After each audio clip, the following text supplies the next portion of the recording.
2021, we all were hoping that she wouldn't be like 2020, but so far, we'll see. Hey guys, and welcome back to my channel. Pardon the mood lighting, but it is late. It's been one of those days where day filming was not going to happen. So it's just gonna be you and me sitting on the couch next to our one little measly lamp, just talking, and I hope that you don't mind.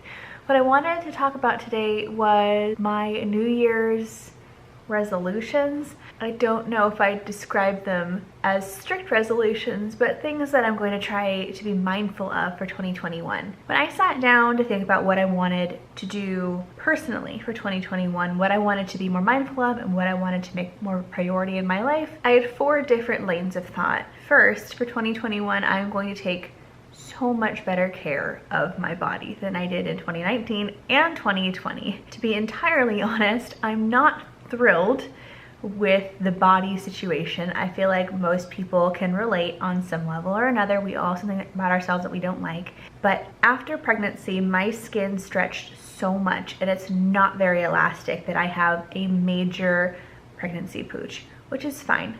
I'm really not upset about that so much. I am not thrilled with myself for all of the postpartum weight gain that I participated in. Realistically, I only put on really 8 or 9 pounds post-pregnancy. However, I was a thick girl before we had the babies, so I was working with more than I probably healthily should have even before I had Charlie. So this year I'm really going to be mindful of what I'm eating. I don't want to say I'm on a diet because I'm not restricting food groups. I am, however, paying attention to what I'm eating and how many calories that is, because at the end of the day, calories in, calories out is weight gain and loss. I'm finding with my food choices that I tend to go on autopilot a lot, like I'll have the same thing for breakfast and then the same thing for a snack and then a similar thing for lunch.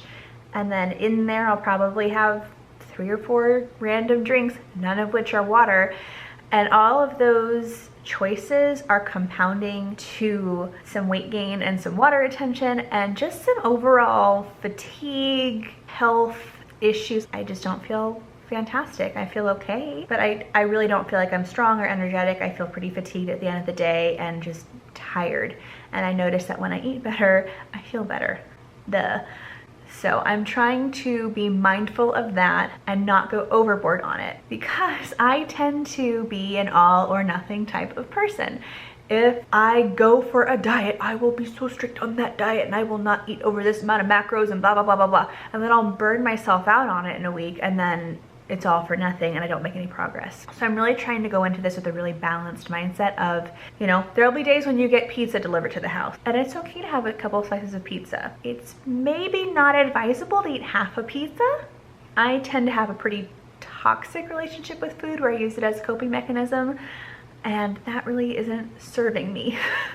So I'm gonna try and work on that this year a lot as well. In the vein of taking care of my body, I have been making concerted effort to move more in a day. I've been wearing my Apple Watch more consistently, really trying to close those rings every day, or at least halfway close my exercise ring, because sometimes I just don't have 30 minutes to go do something. However, twice a week I am working out with a trainer over Zoom. It's been really helpful. I do feel a lot stronger. I'm learning a bunch of new exercises and ways to move that are fun and interesting. It's not just the same push-ups and crunches over and over. So that's been fun. And then I try and sprinkle in like a 15 or 20 minute walk on the days that I'm not working out with her, just to try and keep moving and keep the energy up. Another thing that I am handling in 2021, because I'm over it, is my skin. You can't see it now because I just piled so much makeup on top of it because I'm just tired of looking at it, to be entirely honest. I have such bad eczema on my face and my scalp and my neck and my ears. It's driving me insane. It's to the point where I have to put Aquaphor on those spots every single day, sometimes 2 or 3 times a day, to keep my skin from cracking and bleeding. And I use the gentlest cleansers. I try to only wash my face with warm water a lot of times just to not set it off.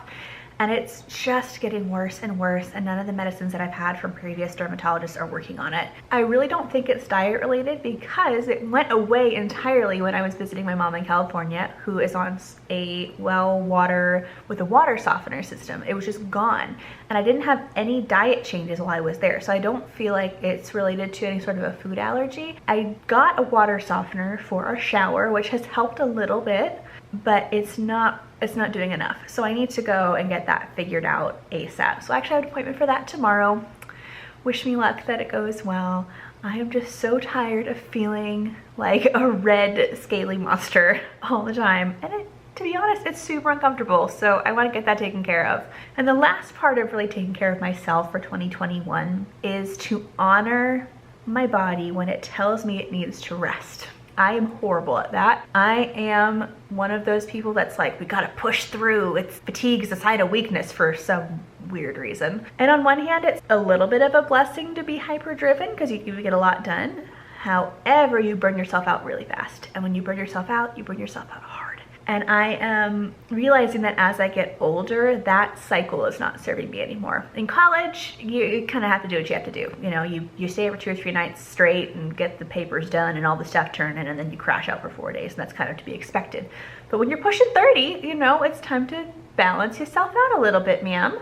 So we're gonna work on that. We're also gonna work on the guilt about doing that, because internally whenever I rest and I look around and there's things to be done, there's toys to pick up, there's dishes to be washed, I feel like I'm being lazy and I'm making a bad choice and I'm prioritizing the wrong thing. In reality though, all of that stuff can wait, and when your body needs rest, you need to honor that it needs rest. Also, working on getting consistently more sleep instead of 5 hours a night and calling it good and then wondering why I'm so exhausted by the end of the week. So I think working on that in conjunction with food and water and exercise and hopefully some skin issues being solved is really going to make a huge impact on how I feel in my body every day.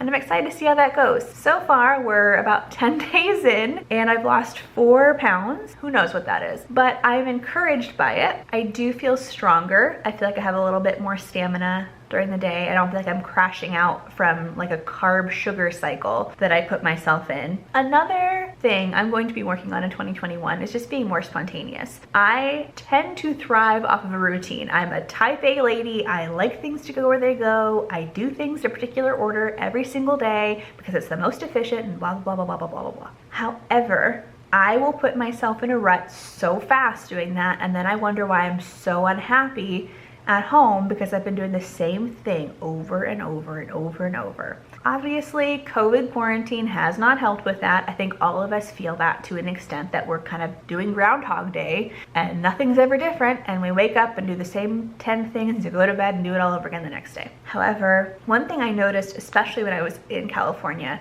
and I was out of that routine, is I was such a happier person.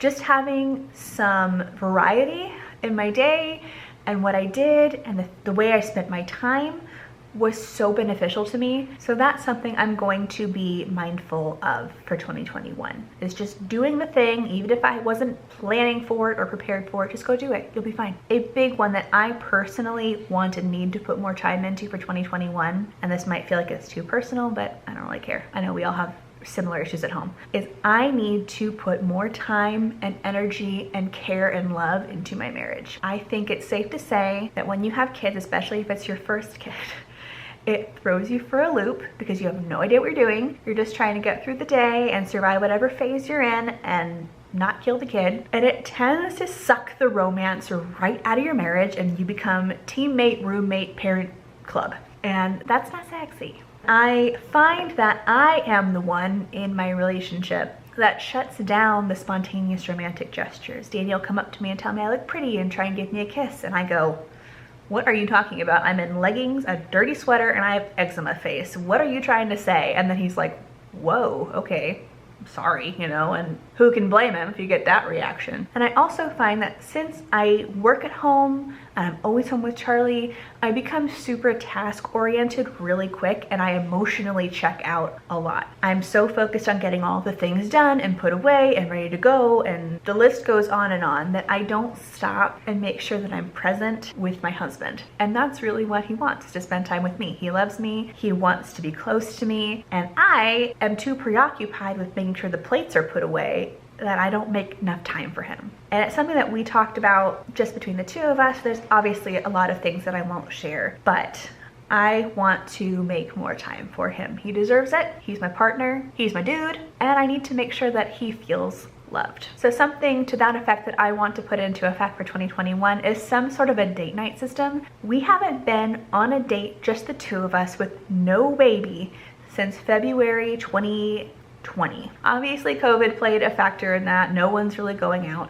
However, I could ask Miranda, who's our lovely, lovely babysitter, to come and spend a night on the couch with Charlie while I went and picked up takeout with Danny. I have a really hard time being present with him when Charlie's around because I'm in mom mode, and it's hard to be wife mode and mom mode at the same time for me. I really think that that would be helpful for me to be present with my husband, is if we actually had some time, just the two of us. The fourth thing that I want to invest in for 2021 is my YouTube channel. I started off really strong in April of last year, and then I hit a brick wall so hard in August and September. Part of it was infrastructure issues. I was without internet for months, and I don't know if you've ever tried to upload a 1 gig video to YouTube off of a hotspot. It does not work. The other issue that I was facing last year was major postpartum anxiety and depression that just slammed me, especially once Danny left for his training in Mississippi. I felt so overwhelmed and like I could never catch up,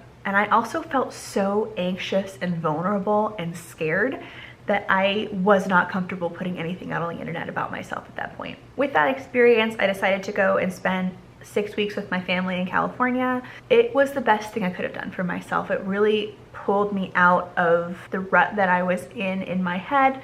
It pulled me out of the fearful, anxious thoughts that I was having that I couldn't control. That break was super good for me, but it took all of the momentum out of my channel. I stopped producing videos on time. I really felt like I had nothing to offer creatively. And I think that it's okay to take a break when you need a break. However, YouTube is something that's important to me.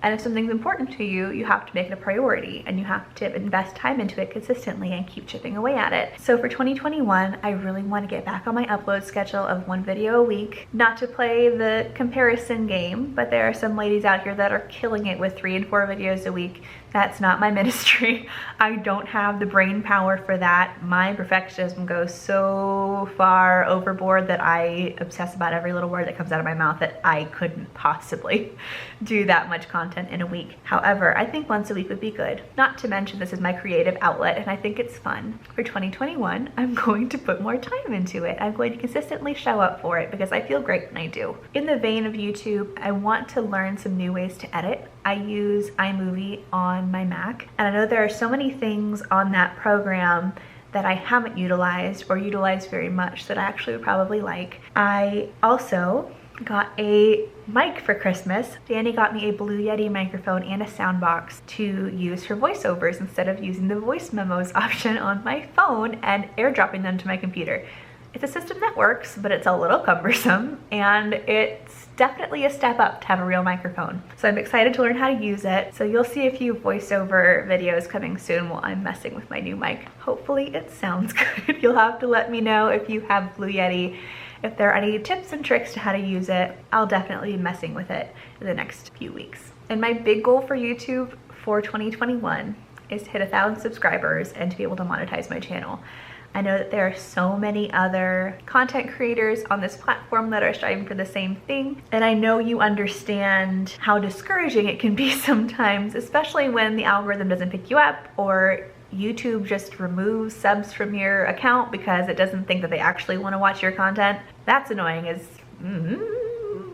But I feel like if I show up consistently and if I keep putting out good content and learning how to create better content, then my channel will grow and I should hit that goal this year. In the vein of YouTube subscribers, I wanted to thank you all so much for being a part of this channel with me. We just hit 400 subscribers, and to be very honest, I had a notebook that I wrote in April when I started this channel with a goal of 50 subscribers by the end of 2020. I started in late April, so that would have given us about 7 months to hit that. And I thought that that was a stretch. And to be able to sit here and know that we're at 400 right now is such a blessing.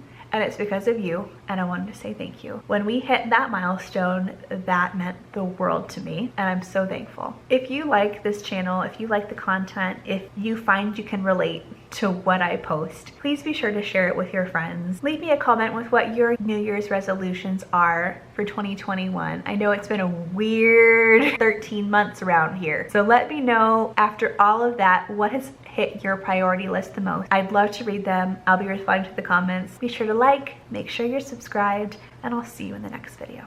Bye.